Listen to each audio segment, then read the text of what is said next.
"She deserves better than you," he told my groom. The church gasped, pews rattling with whispers.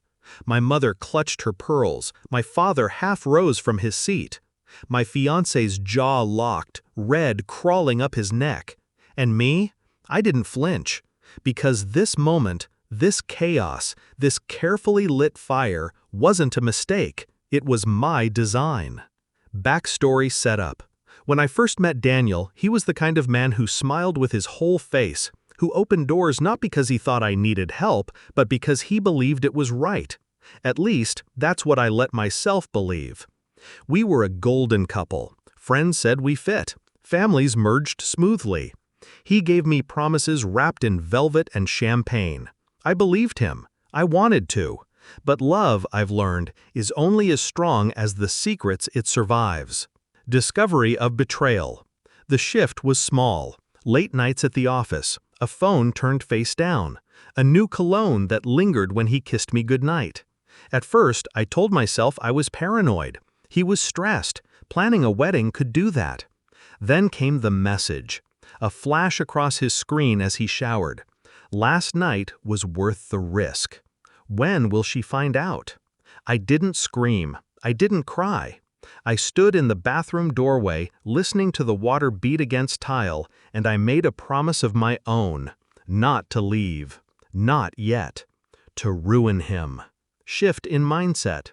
I learned to move like a shadow. While he slept, I mapped his accounts, his passwords, his calendar. While he smiled at me across dinner tables, I recorded his calls. The late nights at work were in hotel rooms. Receipts I printed, tucked neatly into an envelope. Every betrayal was a puzzle piece, and I was patient enough to wait until the picture was complete. I didn't want to break him quietly.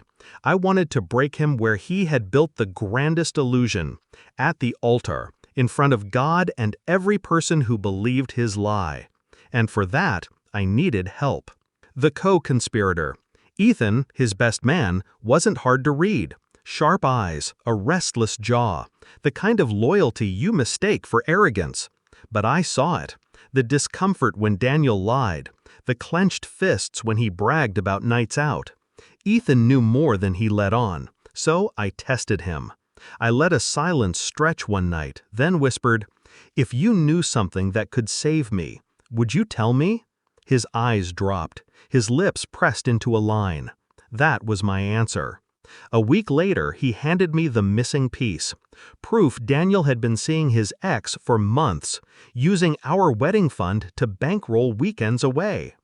Ethan wanted justice too. That made him perfect.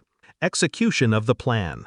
The plan was simple. Not a breakup, not a quiet cancellation, a stage, a spectacle. I rehearsed it with Ethan like choreography. Every move had to hit at the right second. Every word sharp enough to cut through marble silence. The kiss wasn't about romance. It was about theater, about shock.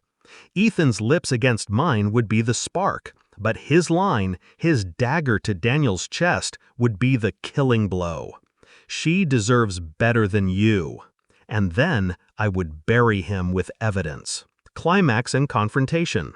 The church air was heavy with flowers and candle smoke. My dress dragged like a weighted secret. Daniel looked at me the way a man does when he believes he's already won. But then Ethan turned, caught me, kissed me. Gasps echoed like gunshots. Daniel's face twisted, confusion curdling into rage. "What the hell is this?" he spat, grabbing Ethan's arm. And then Ethan delivered the line. "She deserves better than you." The room froze. My father stepped forward, ready to break the fight, but I raised my hand. Calm, controlled, better than a liar, better than a thief, better than a man who takes another woman to Paris with the money meant for our home. I pulled the envelope from beneath my bouquet. Hotel receipts, photos, messages. Each page dropped to the floor like ash. Gasps turned to whispers, whispers to judgment. Daniel lunged for the papers, but it was too late. Every eye was on him. His mother covered her mouth. His father shook his head. The priest lowered his gaze. He tried to speak, but no one listened.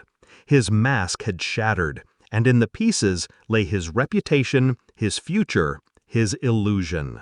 Resolution and emotional release.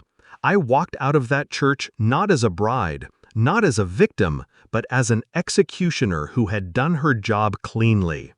Daniel called me for weeks after, voicemails filled with apologies, with excuses, with desperation. I never answered.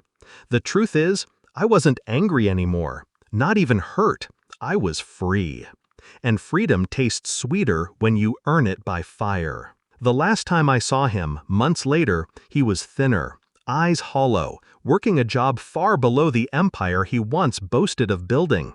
He looked at me like he wanted to ask why, but he already knew.